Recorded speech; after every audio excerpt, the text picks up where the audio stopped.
Today we got a request to review Geeksverse, which is an amazing looking website that I am super excited to review because this is the type of stuff because I'm a huge geek like that. First off, you do have a favicon, which is great. However, if, for example, you have a dark background like the browser that I'm using, it does fade into the background a little bit. So you might want to be aware of that. You might want to put like a white edging around the outside of your favicon so that it still looks great when there's a white background, but it doesn't fade to black when there's a black background. In the description here, you've got to read more link, but it doesn't actually bring you to a continuation of what you were saying previously. So it just doesn't keep going. So I would correct that. Either leave it at that, or if you do have read more, have the previous information included, and then continue on from there. Otherwise, it's a little bit distracting to customers. One thing I've noticed is that you're heavily focused on the Star Wars lightsaber sale, which is great. That's awesome. However, when I click on the link here that is majorly advertising this product, I'm actually brought to a blog page. And this is not a good thing because I want to try and purchase this product, and there's nowhere on there that I can do it. Especially as a lazy customer, I want to make sure that it is super easy to find the purchase button on that.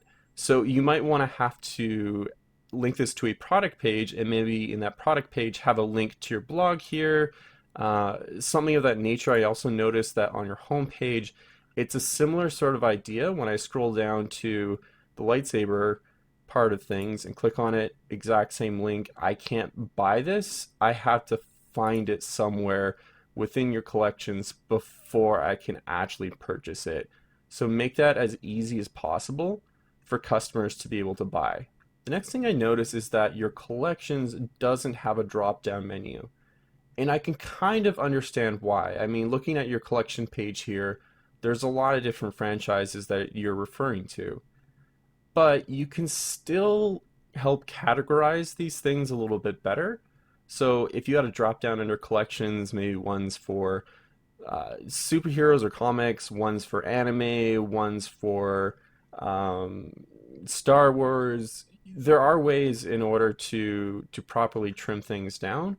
You should definitely still have a link to your main catalog page here because this is great. This is very well organized, but it just helps customers who are looking for a specific type of product.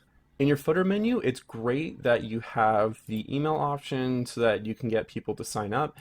Even on upon first landing, you might want to pop up here, right at your homepage saying, hey, sign up for our newsletter and get 15% off or something like that. That's a possibility because that's a great call to action there. It seems like you've got a very active Facebook link there where you can actually sell things on Facebook, which is great. I'd recommend reaching out to other social media as well, maybe add some Instagram or some Pinterest in there, something of that nature. Just try to maximize your footprint in terms of your social media. One thing I've noticed through some of your product descriptions is that there are some spelling mistakes. So for in this example, we've got a red hilt and then we've got a buell hilt instead of a blue hilt. A couple things like that. So you can also see some spelling errors as well, even on your homepage, just how this piece should be capitalized for one piece. I just recommend one or two things, or maybe both. Just having somebody review your site, or maybe just installing something into your browser like Grammarly, which can just check to make sure you don't happen to make spelling mistakes when you're typing super fast. In terms of your product variants, I've noticed that most of them start with color and then don't necessarily have things that are specific to what you've titled your variant.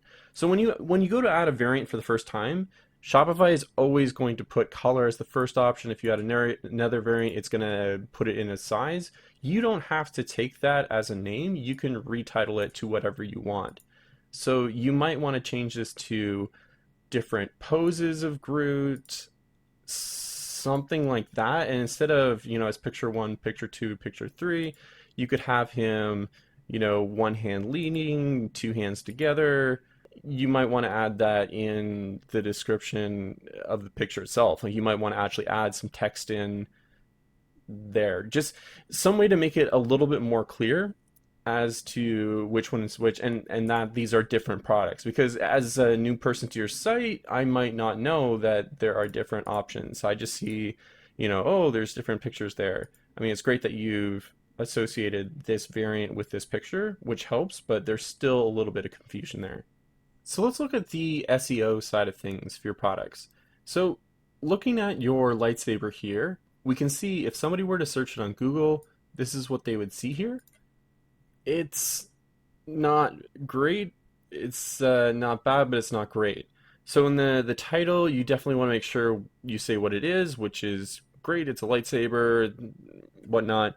In terms of the description, it's not that great. You should make sure that you try and limit it to 100 characters. Much past that, and Google starts to ignore it. You want to make sure that you include a lot of keywords that people are actually going to be searching for in Google, and make sure that you actually have the information here that people want to hear. So I would suggest going through your products and making sure that that is the way you want it. When you create products on Shopify, it automatically grabs the product description and puts that as your SEO. But when you add products, you can actually edit what gets put into the SEO without changing your product description. Or when you create your product description, you can include the keywords and compacted version of things in your product description itself. The last thing I'd say is that you need to make these fonts larger. In your Shopify admin, if you go to online store themes and you go to customize the typography, which should be in the second tab, you can also adjust the size of the font, not just what type of font it is. I recommend making these guys larger just because it's very difficult for a user to see what's going on in comparison to, for example, just your statement here.